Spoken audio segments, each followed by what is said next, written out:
देख रहे हैं उत्तर प्रदेश। मैं हूं आपके साथ हर्षदा जोशी। आइए नजर डाल लेते हैं इस वक्त की खबरों पर।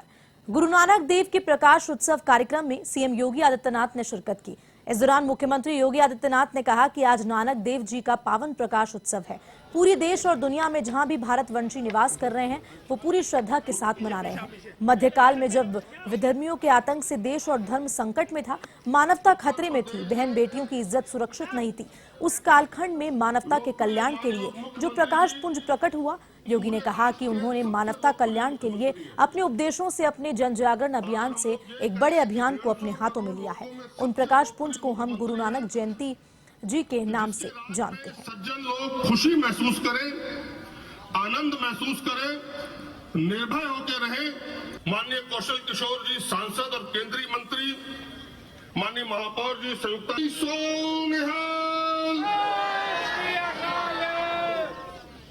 ब्रजेश पाठक जी जो हमेशा सदैव सुख और दुख में किसी भी समय किसी भी पल में जो कोशिश है उसमें वो जी जान से लगे हुए हैं। पूरे प्रदेश वासियों को गुरु नानक देव जी के इस पावन प्रकाश पर्व की कोटि कोटि बधाई। आज सचमुच जगत गुरु नानक देव जी का पावन प्रकाश उत्सव है। पूरे देश के अंदर, पूरी दुनिया के अंदर जहां कहीं भी भारतवंशी निवास कर रहे हैं, वे इसी श्रद्धा और विश्वास के साथ इस आयोजन के साथ जुड़े हुए हैं। मध्यकाल में जब देश विधर्मियों के आतंक से आतंकित था, धर्म संकट में था, बहन बेटियों की इज्जत सुरक्षित नहीं थी, स्वयं के अस्तित्व के लिए मानवता गुहार लगा रही थी, उस कालखंड में मानवता के कल्याण के लिए जो प्रकाश पुंज प्रकट हुआ था, जिन्होंने मानवता के कल्याण के लिए अपने उपदेशों के माध्यम से, अपने व्यापक जन जागरण के कार्यक्रम के माध्यम से एक बड़े अभियान को अपने हाथों में लिया था, वो प्रकाश पुंज ही है जिन्हें हम गुरु नानक देव जी के नाम पे स्मरण करते हैं। और आज उनके इस पावन प्रकाश उत्सव के अवसर पर मैं आप सभी को, पूरे प्रदेश वासियों को हृदय से बधाई देता हूं, अपनी शुभकामनाएं देता हूं। भाइयों बहनों, हम सब जानते हैं सिख गुरुओं का अपना एक गौरवशाली इतिहास है। देश और धर्म के लिए आत्मा बलिदान देने की एक अच्छी परंपरा जो आज भी एक इतिहास का निर्माण करती है, एक नई प्रेरणा प्रदान करती है, एक नया ऊर्जा समाज को उनसे प्राप्त होती है। आज साधन है, तब भी हम लोग एक जगह से दूसरी जगह जाने में समय भी लगता है और साथ साथ हम लोग तमाम प्रकार से कठिनाई महसूस करते हैं। और मान करिए जिस समय साधन नहीं थे, उस समय गुरु नानक देव जी ने देश के अंदर और उन तमाम देशों में जहां पर आज जाना दुर्लभ है, वहां पर जाकर के भी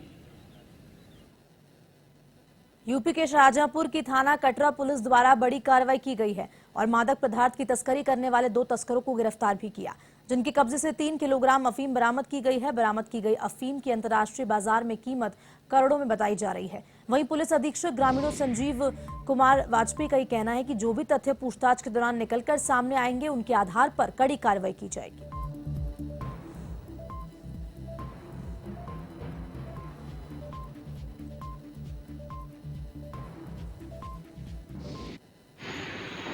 थाना कटरा पुलिस को सूचना प्राप्त हो रही थी कि कुछ लोग हैं जो स्मैक के कारोबार में लिप्त हैं। इस सूचना को डेवलप कर मुखबिर की सूचना के आधार पर 2 अभियुक्तों को गिरफ्तार किया गया। इनके कब्जे से 3 किलोग्राम स्मैक बरामद हुई है, जिसकी अंतर्राष्ट्रीय बाजार में कीमत करीब 12 करोड़ रुपए है। इनके कब्जे से एक मोटरसाइकिल भी बरामद हुई है। पूछताछ पर इन्होंने बताया कि लोग स्मैक को नेपाल में सस्ते दामों से लाते हैं और उसके बाद पंजाब के छोटे छोटे ढाबों पर अच्छे दामों में छोटे पैकेटों में बनाकर बेच देते हैं। इनसे विस्तृत पूछताछ की जा रही है। उत्तर प्रदेश के सीतापुर जिले के महमूदाबाद कोतवाली इलाके में तेज रफ्तार 2 मोटरसाइकिल की आमने सामने से टक्कर हो गई। 2 सगे भाइयों समेत 3 व्यक्तियों की मौत हो गई। पुलिस के अनुसार सोमवार शाम हुई दुर्घटना में मृतकों की पहचान हरिनम और उनके भाई सतनाम और अशरफ के रूप में हुई है, जबकि एक अन्य सरताज गंभीर रूप से घायल हो गया। पुलिस ने कहा कि टक्कर इतनी भीषण थी कि तीनों की मौके पर ही मौत हो गई।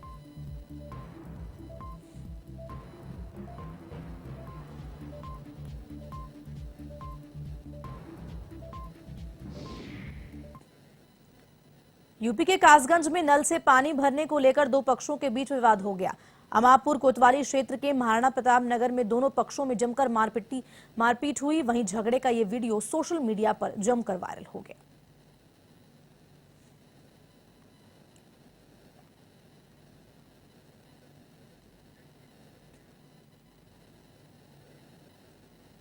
खबर उत्तर प्रदेश के कासगंज से है, जहां गंज डुंडवारा कोतवाली क्षेत्र के धवा गांव में ग्राम प्रधानी के चुनाव को लेकर 2 पक्षों में विवाद हो गया। इस दौरान पक्षों ने मारपीट और फायरिंग हुई, जिसमें एक पक्ष का युवक पैर में गोली लगने पर घायल हो गया। घटना के बाद घायल को अस्पताल में भर्ती करवाया गया, तो वहीं पुलिस मामले की जांच कर रही है।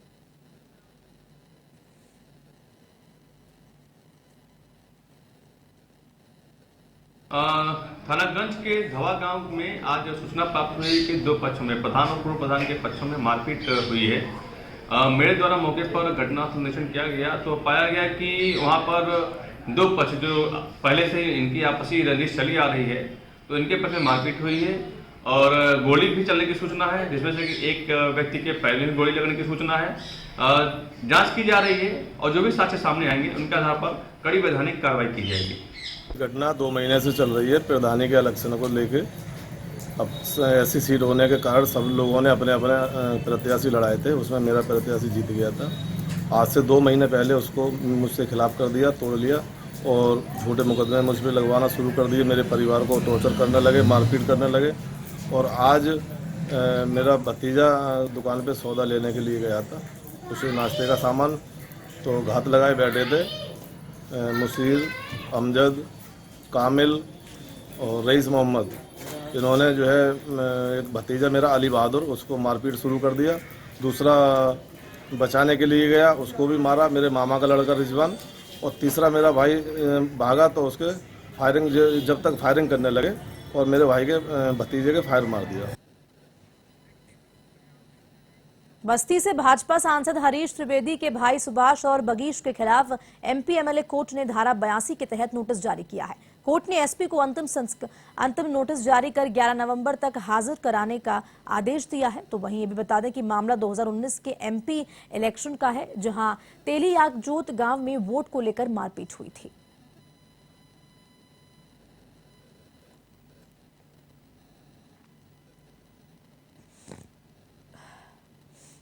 दो 2019 का सांसद का जब चुनाव था तो लोक गठबंधन पार्टी से पंकज दुबे इनके पटीदार खड़े थे और ये सांसद खड़े ही थे। दोनों के बीच में तेलियागजोत बूथ पर जो है फर्जी वोट डलवाने के विषय में मारपीट हुई। उसके विषय में पुलिस ने फाइनल रिपोर्ट लगा दिया। फाइनल रिपोर्ट के लगाने के बाद मैंने प्रोटेस्ट एप्लीकेशन दिया, उस पर न्यायालय इनको तलब किया। न्यायालय तलब करने के बाद ये हाजिर नहीं हुए तो थाने पर नोटिस वारंट गया, बस्ती अधीक्षक को, पुलिस अधीक्षक को वारंट गया और उसके बाद फिर जाकर के डीआईजी को वारंट गया, नहीं गए। अब 82 की कार्रवाई आज परसों हुआ है। उसी विषय में उनके अधिवक्ता हूँ पंकज दुबे के और हमारा काम वकालत कर रहा, यही मेरा कहना है।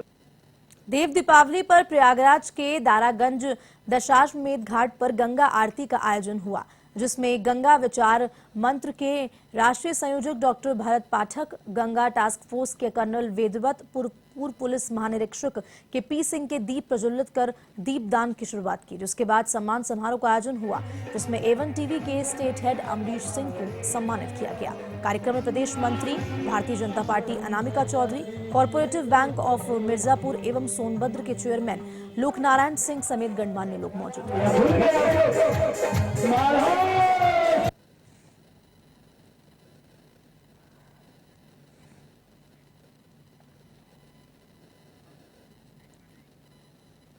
9 नवंबर को उत्तराखंड का राज्य स्थापना दिवस मनाने जा रहा है, जिसको लेकर उत्तराखंड सरकार की ओर से प्रदेश भर में तैयारियां की जा रही है।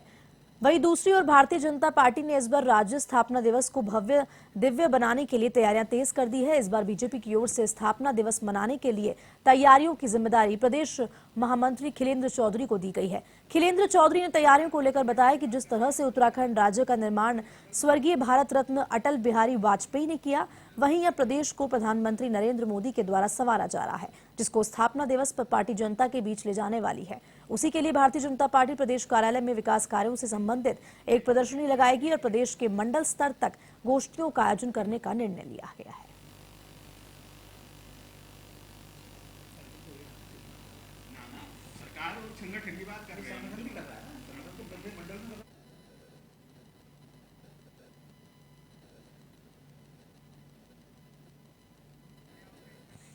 साल 2022 के दूसरे और अंतिम चंद्र ग्रहण को लेकर ज्योतिषाचार्यों ने अपनी प्रतिक्रिया दी है।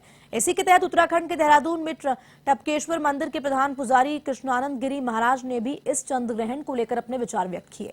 पुजारी कृष्णानंद गिरी महाराज ने बताया कि ये चंद्र ग्रहण विशेष रूप से पश्चिमी देशों के लिए काफी घातक है। अगर बात करें तो भारत की, तो यहाँ सभी राशियों पर इसका मिला जुला असर देखने को मिलेगा।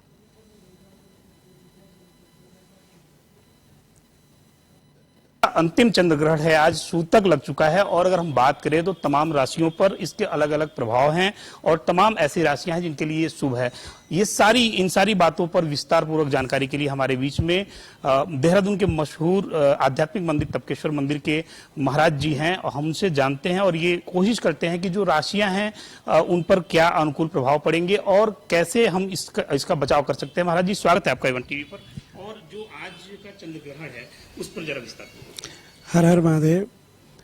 12 राशियों पे जो भगवान का सूर्य का चंद्र का जो मेन कारक होता है, क्योंकि ग्रहों का जो अधिपत्य करता भगवान सूर्य करते हैं, सूर्य के अनुरूप ही बाकी अष्टग्रह का अपना अपना एक, अगर ज्योतिष के गणित की बात करें तो चंद्रमा मन के कारक होता है। हृदय में चंद्रमा का वास रहता है।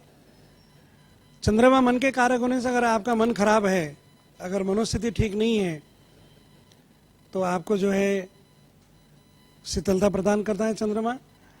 आज सूतक के कारण से प्राय सभी मंदिर का कपाट बंद है और जिन 12 राशियों पर आपने बहुत अच्छा चर्चा किया, परंतु इसमें मैं आपके चैनल के माध्यम से समस्त श्रोताजनों को बताना चाहूँगा कि 12 राशि होते हैं और 1.25 करोड़ आबादी में जरूरी नहीं होता कि सभी राशि को चंद्रमा ही का दोष लगे। अन्य राशियाँ हैं, अन्य ग्रहों का है, पर चंद्रमा मन के कारक होने पे अगर अनुकूल नहीं रहता है तो मन अगर खराब है, आपका मस्तिष्क खराब है, तो स्वाभाविक है कि आपकी व्यापार, आपका शरीर, आपका परिवार में रोग आता है। चंद्रमा में सफ़ेद वस्त्रों का दान है, भगवान शंकर का अभिषेक है, चावल, दूध, आटा, सफ़ेद वस्त्र है, माँ गंगा पे दूध का अर्पण होता है। परंतु ज्योतिष के अनुसार जिन राशियों पे ग्रह का दुष्परिणाम होता है, डायरेक्ट चंद्रमा का दर्शन न करें। उस समय बैठ करके आप माला करें, जप करें, अनुष्ठान करें, सोए ना। और मैं भगवान श्री टपकेश्वर विश्वनाथ बाबा से प्रार्थना करूंगा कि अगर किसी पे दोष प्रभाव भी है तो निसंदेह उनका दोष हरण करें, महादेव उनके ऊपर अपनी कृपा बनाए रखें और चंद्र ग्रहण का प्रभाव समस्त जगत पर कम रहे। महाराज जी, अगर हम बात करें तो ये इस साल का अंतिम चंद्र ग्रहण है। ऐसी स्थिति में कुछ ऐसी राशियां हैं जिन पर सुनने में आ रहा है कि बहुत ही अशुभ प्रभाव डालने जा रहा है ये चंद्र ग्रहण। उन राशियों के लिए हम कैसे इस दुष्प्रभाव से बच सकते हैं? मैंने आपको पूर्व में बताया, ऐसे राशि जिनका दुष्प्रभाव है उनके लिए वो ध्यान करें, सुंदरकांड का पाठ करें, हनुमान चालीसा करें और अच्छे ज्योतिष के माध्यम से जहाँ आप जुड़े हुए हैं, अच्छे महापुरुषों के सानिध्य में रह करके उस समय को व्यतीत करें। जब ग्रहण खत्म हो जाए गंगा जल डाल कर स्नान करें, भगवान को जल अर्पण करें और सावधानी जरूर रखें। जब मन अगर खराब होता है तो आपके कार्यकृति में तमाम व्यवधान पैदा होती है, सावधानी जरूर रखें आप। और अभी आपने सुना किस तरह से इस वर्ष के अंतिम चंद्रग्रहण में हम अपने आप को जो है पूरी तरह से फिट रख सकते हैं, पूरी तरह से इस चंद्रग्रहण के दुष्प्रभाव से बाहर आ सकते हैं। हालांकि इस वर्ष 15 दिन के अंदर पर दो ग्रहण लगे हैं, एक सूर्य ग्रहण और एक चंद्र ग्रहण। तो एक तरह से अगर देखा जाए तो जो हमारा अध्यात्म है या फिर जो हमारा अध्यात्म से जुड़ा हुआ जो भी मामला है उसमें दो ग्रहण को एक साथ थोड़ा सा जो है देश पर और भी तमाम स्थितियों पर एक प्रभाव डलता हुआ नजर आ रहा है। वीडियो जर्नलिस्ट आजाद सिंह के साथ प्रदीप आनंद श्रीवास्तव, A1 टीवी। उत्तराखंड के देहरादून में जिलाधिकारी सोनिका ने जन सुनवाई की। इस दौरान फरियादियों ने जिलाधिकारी को अपनी समस्याओं से अवगत कराया। तो वहीं घरेलू विवाद, अवैध अतिक्रमण, कूड़ा निदान और जमीनी मामलों को निपटने के लिए संबंधित अधिकारियों को दिशा निर्देश भी दिए।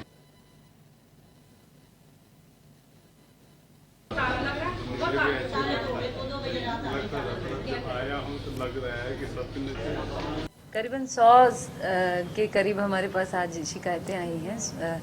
उसमें मेनली आपसी विवाद होते हैं लोगों के बीच में, पानी का विवाद हो गया, सड़क का विवाद हो गया, कुछ अतिक्रमण से रिलेटेड हैं, कुछ ग्राम सभा की भूमि से रिलेटेड हैं। तो सभी में इंस्ट्रक्शंस दे दिए हैं, क्योंकि हमारे एसडीएम्स और तहसीलदार भी साथ में जुड़े होते हैं, तो तत्काल हम उनको इन्फॉर्म कर देते हैं कि कार्रवाई कर दी जाए। नहीं, पहले से ही ये क्लियर इंस्ट्रक्शंस हैं कि जो सरकारी भूमि है उसके ऊपर कहीं भी अतिक्रमण पाया जाता है तो तत्काल उस पर कार्रवाई की जाए। और क्योंकि ये मामले डेली बेसिस पे आते हैं और डेली बेसिस पे कार्यवाही भी होती है, और अगर कहीं कोई लिप्त पाया जाएगा तो तत्काल उन पर कार्रवाई की जाएगी। उत्तराखंड में रासायनिक, जैविक और परमाणु आपदा से निपटने के लिए अब एसडीआरएफ की टीम बिल्कुल तैयार हो चुकी है। इस प्रशिक्षित एसडीआरएफ के जवानों को गढ़वाल और कुमाऊं में तैनात किया जाएगा। मारक युद्ध क्षमता से निपटने में महारत हासिल कर चुके जवानों की तैनाती से राज्य हर विपरीत परिस्थिति में निपटने को तैयार रहेगा। एसडीआरएफ के डीआईजी ने बताया कि इन पोस्टों पर 45 प्रशिक्षित कर्मचारियों को तैनात किया जाएगा। इनमें से 21 कर्मचारियों को 3 साल पूर्व प्रशिक्षित किया गया है।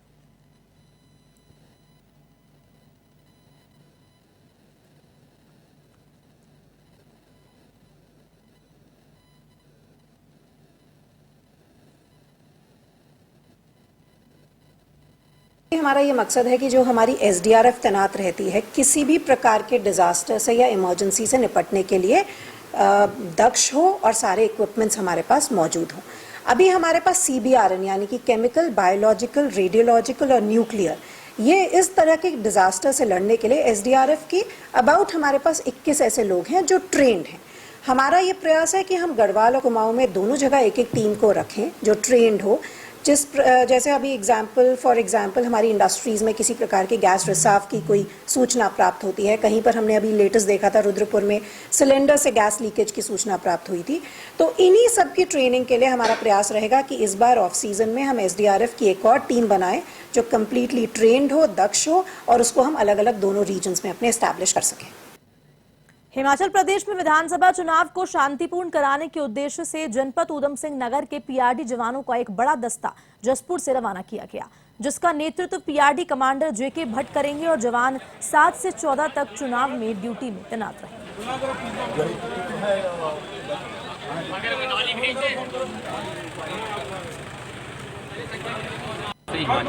निर्वाचन पे हम लोगों के 250 होमगार्ड जा रहे हैं जो कुल्लू के लिए डिप्लॉयड किए गए हैं। अलग अलग होमगार्ड जा रहे हैं, जिसमें गदरपुर से 13, जसपुर से 17, सितारगंज से 17, नगर कंपनी काशीपुर से 53, बाजपुर से 48, काशीपुर ग्रामीण से 49, खटीमा से 48 और रुद्रपुर कंपनी से 5 होमगार्ड, कुल 250 होमगार्ड, 250 होमगार्ड। विधानसभा निर्वाचन हिमाचल विधानसभा निर्वाचन 12 तारीख में इलेक्शन है वो पदी है इनकी 7 से 14 मानी गई है, और हिमाचल प्रदेश निर्वाचन 12 तारीख को वहाँ पर हिमाचल प्रदेश की बसों द्वारा संबंधित जहाँ जहाँ जनपदों में डिप्लॉयड है वहाँ के लिए प्रतिस्थापित करेंगे। कोटद्वार क्षेत्र के नया गांव बदरपुर इलाके में 2 सगे भाइयों में विवाद हो गया, जिसमें छोटे भाई ने बड़े भाई के सिर पर सिलेंडर मारा, जिससे बड़े भाई की मौके पर ही मौत हो गई। पड़ोसियों ने इस घटना की सूचना पुलिस को दी। सूचना मिलते ही मौके पर पहुंची पुलिस ने मामले की जांच शुरू कर दी।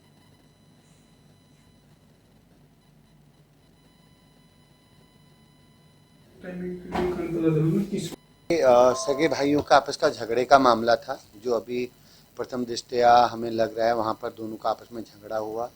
उनकी माँ से भी हमारी बात हुई, मैं खुद भी वहाँ पे था, तो उससे कल रात उनका झगड़ा हुआ और वो झगड़े में शायद ड्रंकन भी हो सकते हैं, तो उसमें एक भाई ने दूसरे की हत्या कर दी, सिलेंडर मार करके हत्या की है। बाकी हमारी एफएसएल टीम वहाँ पे है, हम साक्षी जुटा रहे हैं, जो आगे की कार्रवाई वो फिर आगे चल रही है। उत्तराखंड के हल्द्वानी में पुलिसकर्मी की पत्नी की हत्या के मामले का पुलिस ने खुलासा कर दिया। पुलिस ने बाजपुर कोतवाली में तैनात पुलिसकर्मी शंकर बिष्ट की पत्नी ममता बिष्ट की हत्या के मामले में किच्छा निवासी अशरफ उर्फ भूरा को गिरफ्तार किया है। 3 नवंबर को मुखानी थाना क्षेत्र की कालिका कॉलोनी में रहने वाले शंकर बिष्ट की पत्नी ममता की अशरफ ने धारदार हथियार से हत्या कर दी थी, जिसके बाद वे फरार हो गया था। पुलिस के मुताबिक अशरफ शंकर बिष्ट के घर में पहले वेल्डिंग का काम कर चुका है, इसलिए लूट की योजना बनाकर 3 नवंबर को वो घर में घुस गया। इस दौरान आरोपी ने ममता की हत्या कर दी और कार और घर में रखे आभूषण भी लेकर फरार हो गया।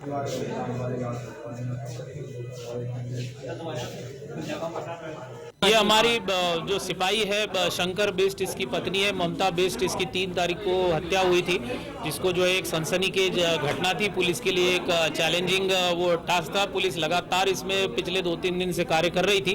कई घटनाओं पे पहलुओं पे पुलिस काम कर रही थी दिन रात लगकर, और जिसमें आज एक में वो मुख्य अभियुक्त था मोहम्मद अशरफ उर्फ भूरा, इसको पुलिस ने जो है किच्छा से बरामद किया। उसके पास से आला कत्ल और घटना में जो लूटी गई सारी की 100% संपत्ति बरामद की।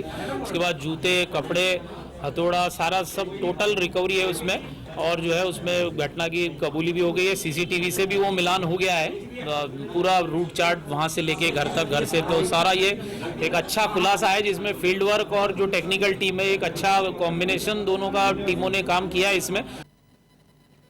सितारगंज में 11वीं रबी उल अव्वल के मुबारक मौके पर गौशे आजम जलसे का आयोजन हुआ, जिसके अंदर दूर दराज से आए उलेमाओं ने हजरत अब्दुल कादिर जिलानी के जीवन पर प्रकाश डाला और लोगों से बुराई का रास्ता छोड़ अच्छे रास्तों पर चलने की नसीहत दी। सीतापुरी इरफान उल कादरी चतुर्वेदी और बहेड़ी से आए मौलाना रशीद मिसवाई ने जलसे में हजरत जिलानी के जीवन पर प्रकाश डालकर महफिल में शमा बांधा।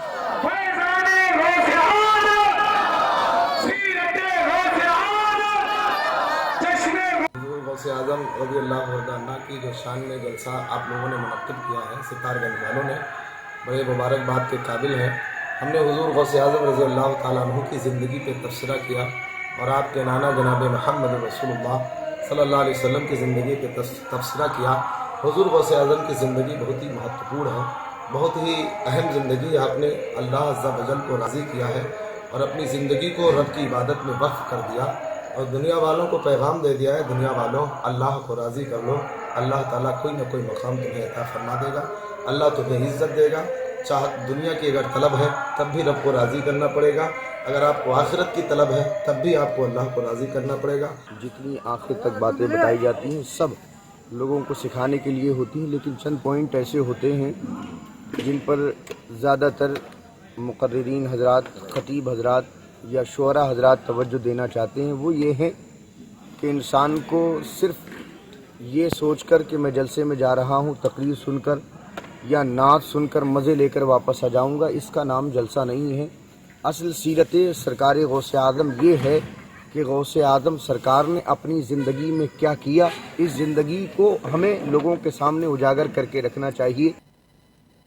खबर बड़कोट के, जहां रवाई शरदो उत्सव विकास मेले के तीसरे दिन उत्तराखंड के लोक गायक नरेंद्र सिंह नेगी और मीना राणा ने गीतों में समा बांधा। कार्यक्रम का गढ़ रत्न नरेंद्र सिंह नेगी ने किया, जिसमें दूर दराज से ग्रामीण पहुंचे।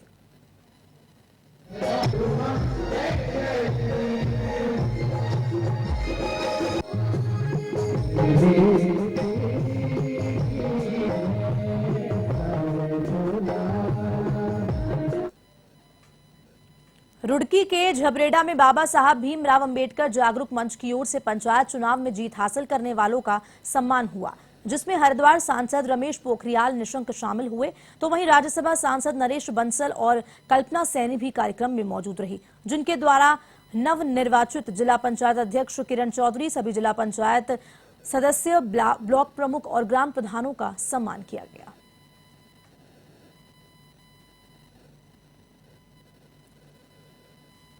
इस समय हमारे जो ब्लॉक प्रमुख चुन करके आए, जिला पंचायत सदस्य चुन के आए, हमारे ज्येष्ठ प्रमुख आए, कनिष्ठ प्रमुख आए, जिला पंचायत अध्यक्ष जी आए, तो उन्हीं के सम्मान में यहाँ पर और प्रधान हैं, बीडीसी के सदस्य हैं, उन सभी लोगों का यहाँ पर सम्मान कार्यक्रम था।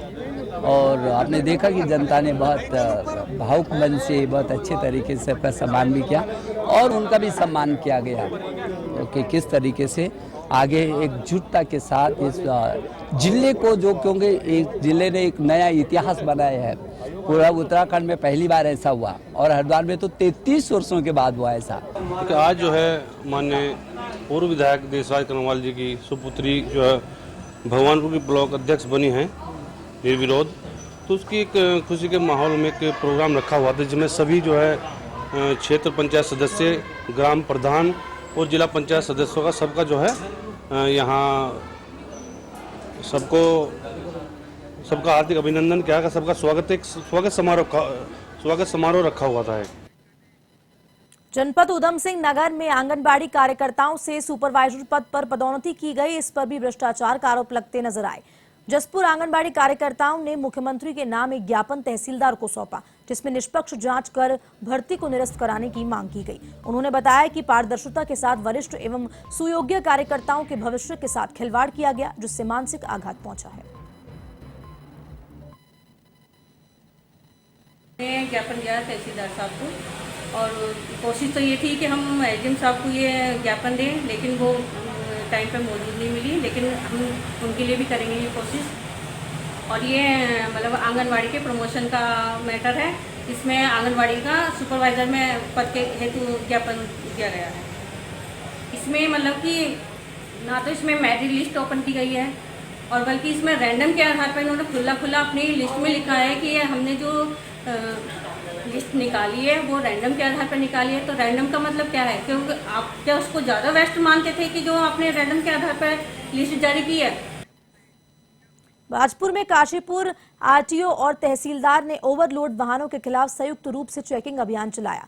इस दौरान प्रशासन ने 2 प्राइवेट बसों और 2 ओवरलोड खनन सामग्री से भरे डंपरों का चालान किया। बता दें कि बाजपुर काशीपुर हल्द्वानी रोड पर चलने वाली अधिकांश बसों में सफर करने वाले यात्रियों को वाहन चालकों द्वारा मानक से अधिक यात्रियों को बैठाकर बसों का संचालन किया जा रहा है। लगातार मिल रही शिकायतों के बाद चेकिंग अभियान चलाया गया।